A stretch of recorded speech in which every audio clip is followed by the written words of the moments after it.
Meanwhile, Fox News alert the Afghan national arrested for allegedly planning an election day attack was reportedly directed by ISIS-K.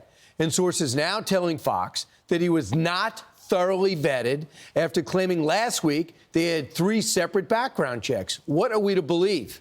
Our next guest was on the team that tracked and killed the original leader of ISIS, al-Baghdadi, and now knows how the terror group operates. Fox News contributor, former Special Operations Intel analyst Brett Velicovich joins us now. Brett, what bothers you the most about this?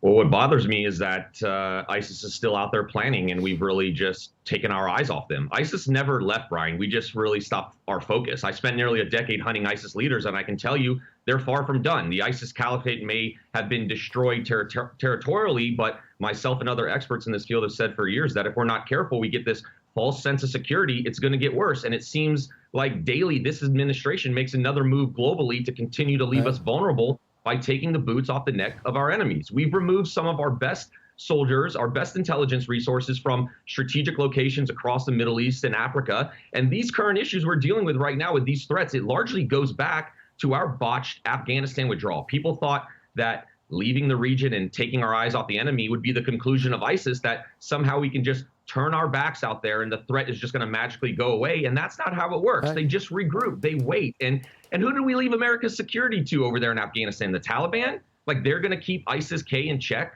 for us? Like, that's a group that was formed after a more hardline faction of the Taliban splintered off. So what our leaders thought this was just a great idea. I mean, Brian, there are very real and disastrous consequences for letting our guard down and allowing groups like ISIS-K to operate unchecked. And we've got people in power now at our senior levels in the U.S. government who haven't even set foot on the battlefield. They have no idea how much of our intelligence has been lost. We've removed our eyes and ears. And you guess can't what? It's going to get worse because we're pulling out of Iraq, too.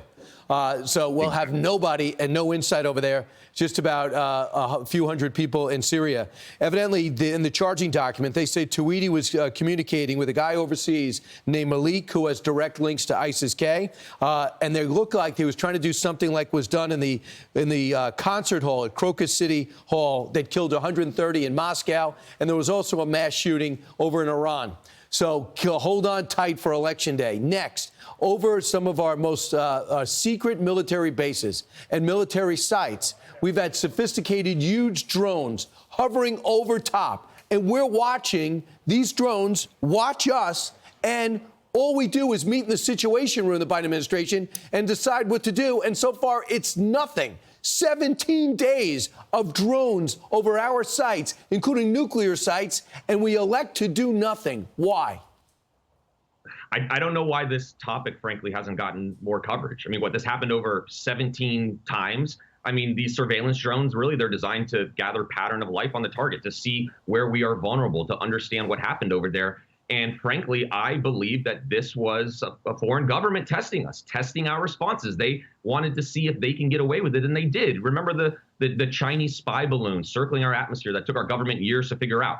Foreign adversaries, they can easily control these drones from thousands of miles away through special technical relays that allow them to surveil our most important military sites. And frankly, this needs to be a wake-up call for this administration, because the real question is, how many times did this occur before, or even without the U.S. government even knowing? Why are we learning about this now? And it's probably because they're embarrassed. They're embarrassed that this happened, that we really couldn't do much about it. Why don't we just shoot it down?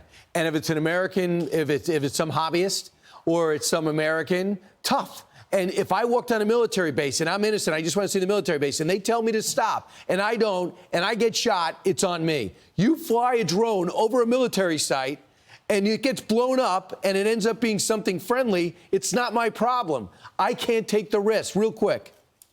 Well, exactly. We have problems with archaic laws within our country that don't allow us to actually shoot these things down. We have the technology to do it, but we haven't put enough money into this industry to actually create these layers that can stop these drones. So, you know, the White House, frankly, just was caught with its pants down because they haven't been focused on this, which they should have been for years. And they should have called you. You would know how to do it. Thanks so much, Brett. 15 minutes now before the top of the hour. I'm Steve Doocy. I'm Brian Kilmeade. And I'm Ainsley Earhart. And click here to subscribe to the Fox News YouTube page to catch our hottest interviews and most compelling analysis.